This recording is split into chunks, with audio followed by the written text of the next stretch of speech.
Righto, tell you there, champs. Now, while I'm working on my Note 10 Plus versus iPhone 11 Pro Max and iPhone 11 comparison review, I just want to put up a quick video so you can compare the screens and have a look which one looks better. I'll show you all three of them playing at the same time, playing the same content as well. After you finish looking at that, I suggest you do stay to the end because I'm going to show you in my video editor, you can see the luminance of each display and how bright they are. Now, I'll tell you what, all three of these phones have cracking displays. I mean, that Note display is awesome. OLED, it's just all display basically apart from a hole notch. And the iPhone Pro Max is pretty much using the same technology. They're basically nearly the same panels, although Apple do their own sort of thing there. And the big surprise to me is the liquid retina or liquid LCD or whatever it's called on the iPhone 11, because that is like really bright as the other ones. They're actually good outside in bright sunlight, all of them. So that's good. The OLEDs are better in the brighter sunlight, I must admit that. Now, this isn't HDR content. Of course, they can peak up higher, these OLED displays, with HDR, but I wanted to keep them all on the same sort of content. And what I did notice is when I was looking at these displays, the iPhone 11 Pro Max did start off the brightest, and then it sort of like settled down. It would not sort of sustain that peak brightness. I'm going to have to look at it again to see if that was just an anomaly or something. But then after that, the Samsung was a little bit brighter once that iPhone 11 Pro Max brightness dipped a little bit.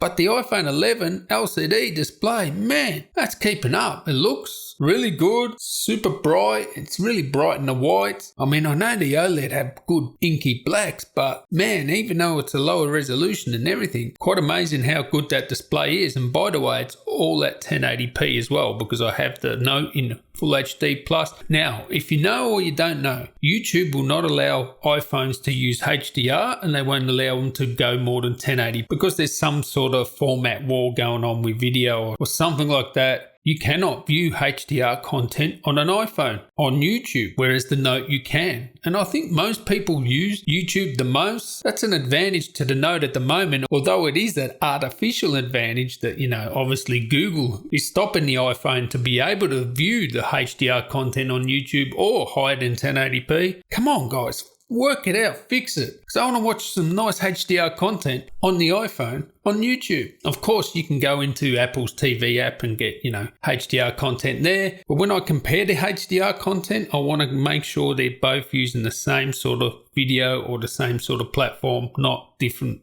one using Apple TV, one using YouTube. No, I don't want that. But anyway, look at the displays. They're all amazing. Just leave you with it. Make sure you stick around so you can see the luminance values in the editor. Stick around for that, so you'll be very surprised with that. All of them are cracking displays. Stay tuned for my content comparing the iPhone to the Note. Catch you next one, guys. Tally ho.